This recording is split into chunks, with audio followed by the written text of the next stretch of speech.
Boa tarde, está no ar o RBV News, edição tarde, que leva você, internauta, aos principais fatos do dia, em Mato Grosso do Sul, no Brasil e no mundo.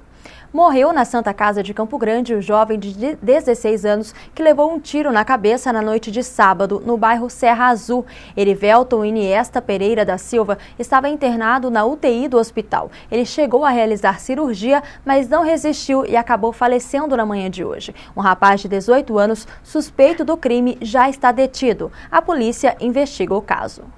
E uma carreta carregada de algodão foi destruída pelo fogo no início desta quinta-feira na BR-163 em Pedro Gomes. De acordo com informações dos bombeiros, assim que percebeu a quantidade de fumaça, o motorista parou o veículo no acostamento. Logo em seguida, o incêndio tomou conta da carroceria. A ocorrência foi atendida pelo Corpo de Bombeiros de Coxim. O motorista, identificado como Fabiano da Silva Barros, de 27 anos, não ficou ferido.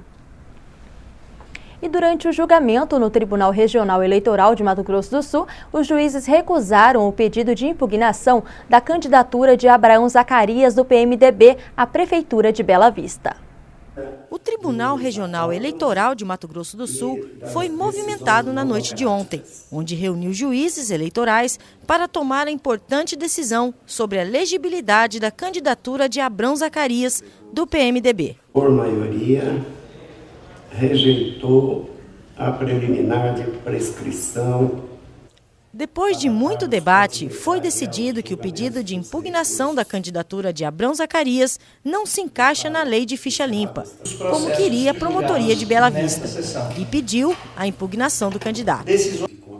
Sendo assim, Abraão Zacarias pode continuar a corrida para a Prefeitura de Bela Vista. E ontem você viu aqui em nossa edição da tarde que a polícia descobriu um feto de 4 meses enterrado pela própria mãe no jardim da casa dela. Segundo o depoimento à polícia, ela tomou medicamentos que provocaram o aborto e teria cometido o crime porque não teria condições financeiras de criar a criança. Mas afinal, o que leva uma mãe a ter uma atitude tão radical como essa? Para falar um pouquinho mais sobre esse assunto, eu estou aqui no estúdio com a psicóloga Lara Scalise. Boa tarde, doutora. Obrigada pela sua participação. Para começar, eu queria que a senhora discutisse aqui com a gente sobre a depressão pós-parto. Muita gente associa esse tipo de acontecimento com a depressão.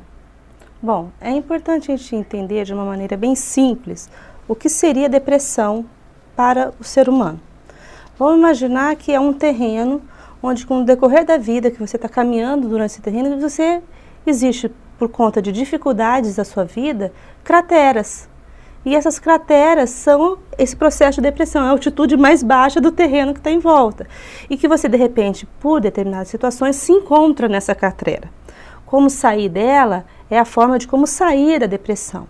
Em relação à depressão pós-parto, uma coisa muito interessante a ser associado é que a depressão pós-parto não faz parte de uma personalidade patológica. Ela faz parte do desenvolvimento normal da mulher que engravida e tem o filho nasce. A depressão, as pessoas sadias têm depressão pós-parto.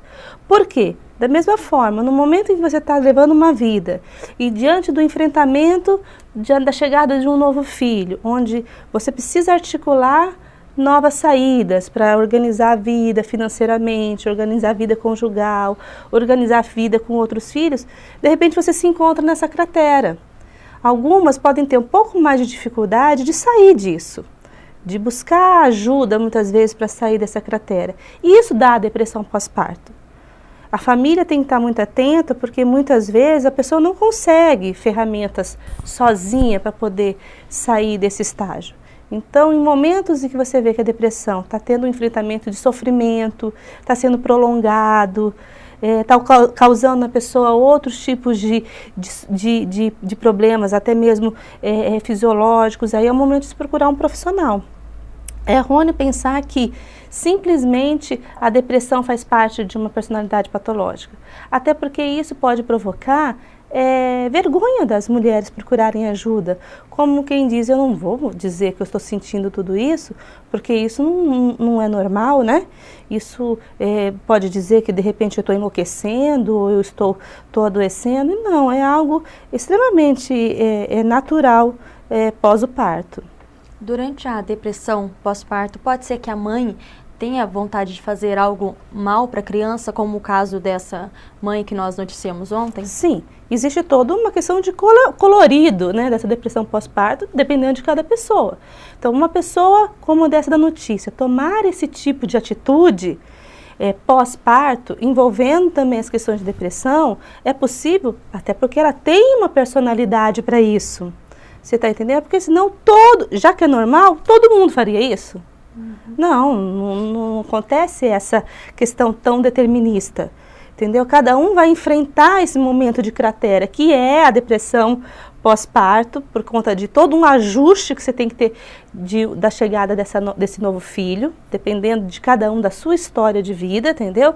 Mas se fosse assim, todo mundo poderia cometer barbaridades, entendeu? Então depende da personalidade da pessoa, da personalidade patológica dela para chegar a esse nível. Então, essa mãe tomou essa atitude pelo fato de ter tido depressão pós-parto? Não.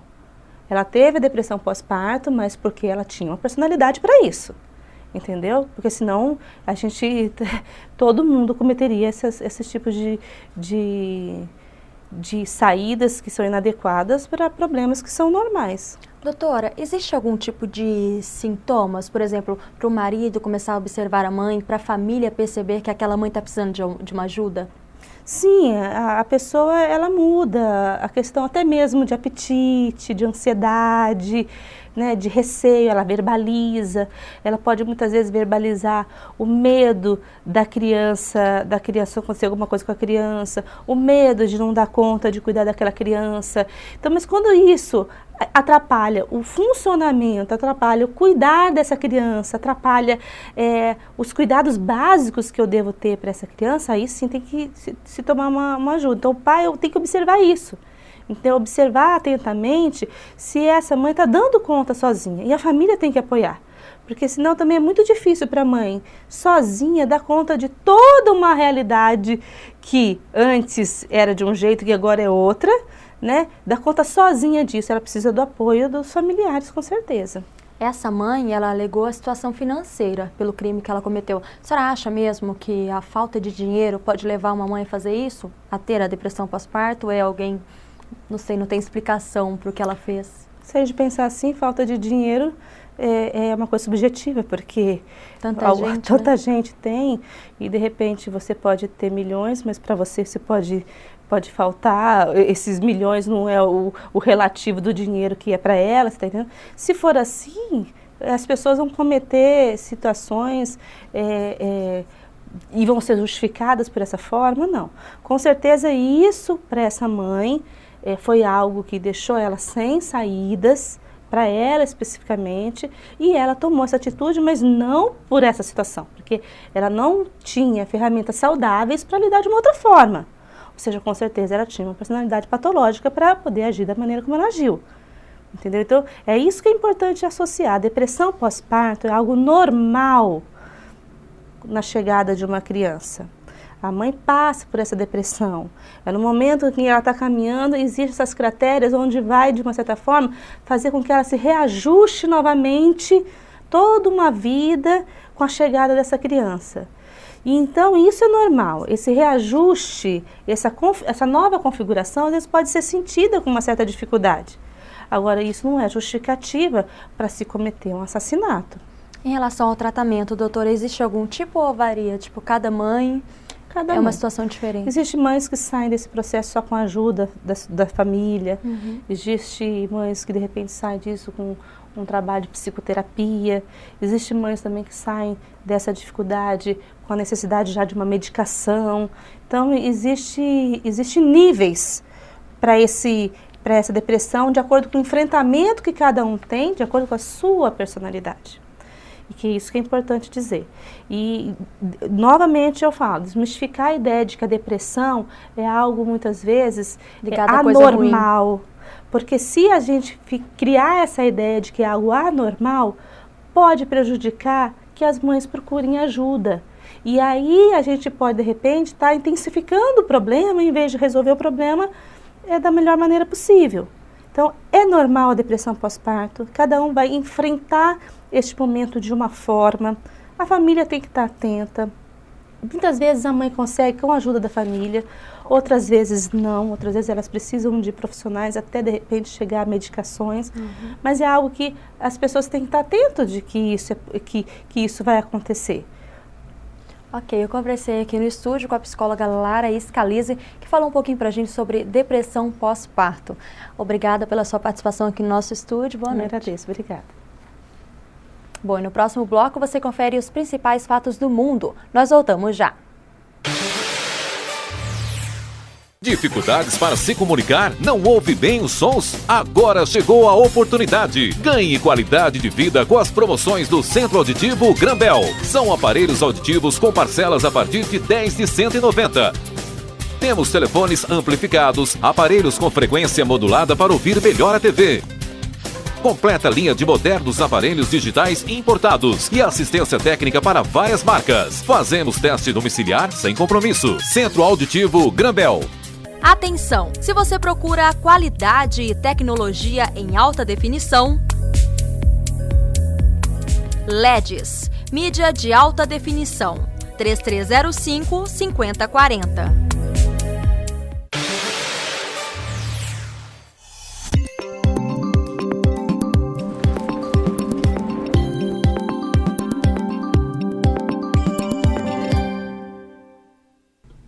E a sexta-feira deverá ter um clima bem diferente de hoje, que teve chuva no período da manhã. A previsão é de sol entre nuvens em Campo Grande, com temperaturas amenas. Confira agora a previsão para as 5 capitais do país.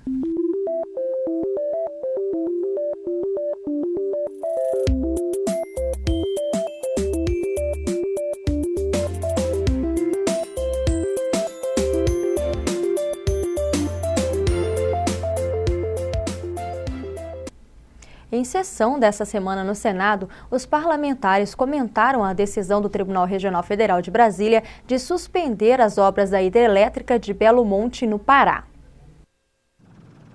A decisão do TRF chega 1 ano depois do início da obra. A construção de Belo Monte foi autorizada em 2005 por um decreto do Congresso Nacional. Em 2006, a constitucionalidade do decreto foi questionada junto ao Supremo Tribunal Federal, mas gerou várias interpretações. Para a Justiça do Pará, o STF considerou legal a decisão do Congresso. Já o desembargador que relatou o processo no TRF não tem o mesmo entendimento. A ministra Ellen Grace não declarou constitucionalidade do decreto legislativo, até porque não tinha competência para isso. Só o plenário do Supremo, através de sua maioria absoluta, é que pode declarar a constitucionalidade. Ali eu diria uma opinião pessoal dela, mas ela não concluiu.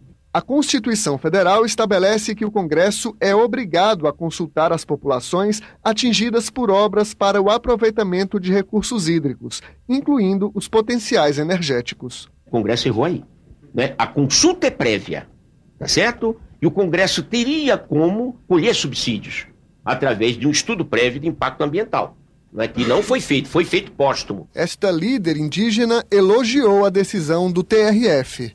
Antes de acontecer mesmo, de fato, né, já tem trazido e está causando grandes prejuízos, não só para os indígenas, mas para toda a população de Altamira e também para todos os indígenas que dependem do rio Xingu, porque altera totalmente o curso daquele rio e com isso muda totalmente o modo de vida, né, das pessoas que estão ali no entorno, ali próximo do rio Xingu. A decisão do TRF repercutiu no Senado. A Belo Monte é, lamentavelmente, uma gravíssima agressão aos povos indígenas da região amazônica. E o Poder Judiciário tomou a decisão correta e adequada nesse caso, que enquanto o rito para a obra não for cumprido, não for encaminhado, ela não pode ter sequência. Isso não é questão para o Congresso resolver, é para o Poder Executivo, né, que adotou providências preliminares que não correspondem às exigências da legislação. Cabe ao governo procurar caminhos para a correção. Tenho certeza que o governo irá recorrer dessa decisão e reverter esse quadro. Eu creio que alegar que os estudos feitos de impactos ambientais, etc., foram feitos posteriormente, eu acho que não tem muito sentido, porque também é de se perguntar se somente agora é que foi percebido isso, deixou já andar essa obra esse tempo todo, para nesse momento dizer, não, mas agora vai parar. Eu acho que não é a forma mais adequada. E 2 dias depois de chegar ao Brasil, a bandeira olímpica está em turnê pelo Rio de Janeiro. Ela foi exposta no Complexo do Alemão, comunidade da Zona Norte carioca, que recentemente recebeu unidades de polícia pacificadora como parte do planejamento para as Olimpíadas da cidade em 2016. A bandeira olímpica foi apresentada à população carioca nesta quarta-feira no Complexo do Alemão, em um evento que contou com a participação do gari dançarino Renato Sorriso e dos medalhistas olímpicos do boxe Esquiva e Yamaguchi Falcão, acompanhados de perto por alunos da rede pública da região. 2 dias depois de chegar ao Brasil, o símbolo dos Jogos foi apresentado em eventos na cidade, que cedia a próxima edição das Olimpíadas em 2016. As crianças estão muito focadas nisso, nos Jogos, sabe? Então, é coisa que as crianças só queriam ficar na rua, brincando. Então, aquilo dali é um tempo para eles também participar do que está acontecendo. Durante a cerimônia, foi hasteada uma réplica da bandeira olímpica.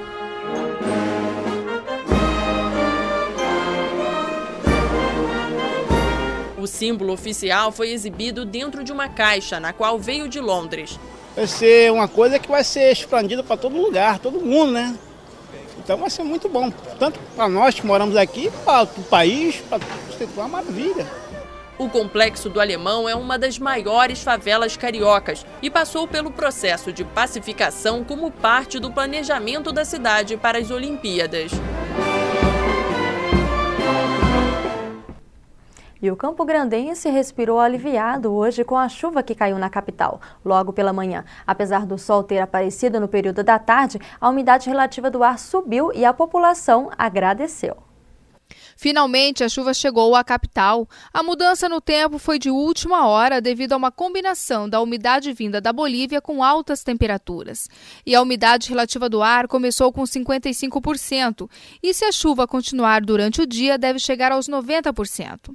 Depois de mais de 20 dias sem chuvas, o dia amanheceu com nuvens carregadas e uma chuva fina veio para amenizar o forte calor dos últimos dias e melhorar a qualidade do ar, que estava em torno de 20%.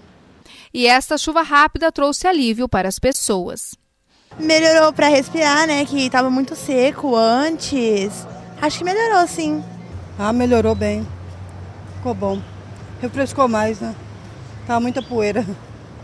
E os campograndenses podem esperar mais um pouco de chuva para a capital e temperaturas altas para este mês de agosto. Aliás, esta previsão já havia sido feita pelo meteorologista Natália Abraão no final do mês passado.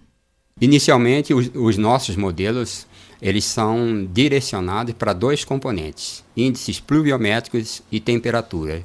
Com relação às temperaturas, nós não evidenciamos fatores que comprometam temperaturas mínimas abaixo de 10 graus. Ou seja, está praticamente descartada qualquer massa de ar polar que chegue a Mato Grosso do Sul. Estamos, nesse momento, com uma massa de ar atuando no sul do Rio Grande do Sul, mas que pouca influência ela deve trazer aqui para o estado. Com relação ao segmento do mês de agosto, ele será caracterizado com temperaturas máximas muito elevadas, temperaturas que devem ultrapassar os 35 graus aqui em Campo Grande, próximas de 38 a 39 no oeste, principalmente Ladário e Corumbá, e na região norte entre 36 e 37. Isso significa que teremos noites muito quentes no decorrer de agosto e as chuvas deverão ficar em torno de 25 a 30% acima da sua média histórica, ou seja, deve persistir também curtíssimos períodos de estiagem intercaladas com chuvas em todo o centro-sul de Mato Grosso do Sul.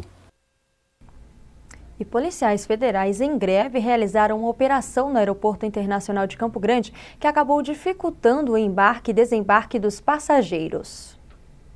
Filas e atrasos dos voos. Esta foi a rotina de hoje no Aeroporto Internacional de Campo Grande durante a operação padrão deflagrada pela Polícia Federal. O objetivo é a checagem minuciosa da documentação dos passageiros. Com a operação, os policiais querem chamar a atenção do governo federal quanto à falta de estrutura nos aeroportos do Brasil. Uma checagem correta dos documentos levaria de 2 a 3 minutos para ser realizada, situação que não acontece nos aeroportos. Os policiais federais estão hoje concentrados no Aeroporto Internacional de Campo Grande, realizando a operação padrão, pedindo a reestruturação da carreira de nível superior dos cargos de agente, escrivão e papiloscopista, bem como também melhores condições de trabalho e de infraestrutura nas delegacias de fronteira do nosso estado. O aeroporto conta hoje com 2 policiais. Para atender a demanda, seriam necessários 8 ao todo. A operação padrão faz parte da greve. Em Mato Grosso do Sul, cerca de 280 policiais aderiram à paralisação. Toda vez que é efetivado esse controle de entrada e saída de pessoas nos aeroportos, vai causar transtornos à população. Infelizmente, por quê? Por falta de efetivo policial, pela falta também de condições de trabalho e também pelo grande número de voos. No caso específico aqui de Campo Grande, em virtude desses voos estarem concentrados no período da tarde, causou-se agora um grande acúmulo de pessoas no saguão do aeroporto. Caso o governo federal não se manifeste, a greve continuará por tempo indeterminado. Luxo, elegâncias e as tendências da próxima estação poderão ser conferidas até domingo na 17ª edição do Noiva Fashion, que abre suas portas logo mais 7 horas da noite aqui em Campo Grande. Até desfile de bonecas está programado para acontecer.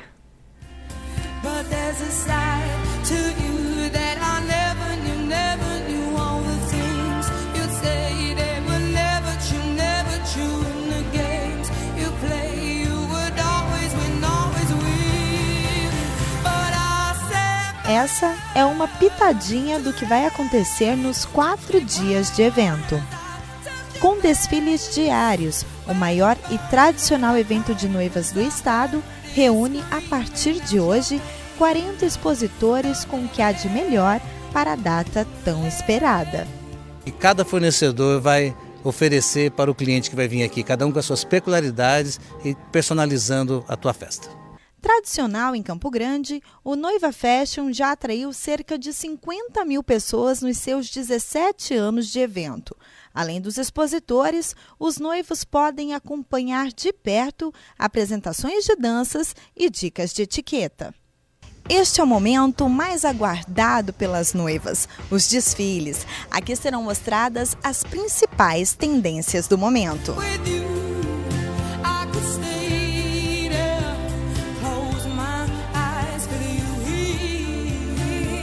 Essa é uma coleção extremamente atual, tá? Ela é de 2012 mesmo. É isso que hoje vai usar. Tendência em o vestido off está usando bastante, vestido de corpo marcado, com saias amplas, tá? Abrindo mais embaixo, decote a noiva adora, porque Campo Grande é uma cidade muito quente. Né? O que mudou também é a pedraria do vestido. Hoje a noiva já se usou e caiu de moda, e agora uma tendência extremamente forte que é a pérola. E no lugar do Swarovski hoje se usa o micro paetê. E na hora de mostrar os vestidos, 3 modelos com estilos diferenciados. São meninas, claro, que são modelos, né, e super preparadas em fazer alta costura, mas é realmente focado para isso, para a gente ver o que está acontecendo hoje em tendências de moda noiva. Este é o modelo Off-White, também de cor leve, é a novidade da Feira de Noivas deste ano. Além dele, outros detalhes continuam em alta, como é o caso da renda. Nesta 17ª edição do evento, as expectativas são as melhores. Eu acredito que em torno de 5 mil pessoas estarão presentes aqui nesses 4 dias. E o RBV News Edição Tarde termina aqui. Mais informações amanhã a partir das 11 horas. Boa noite.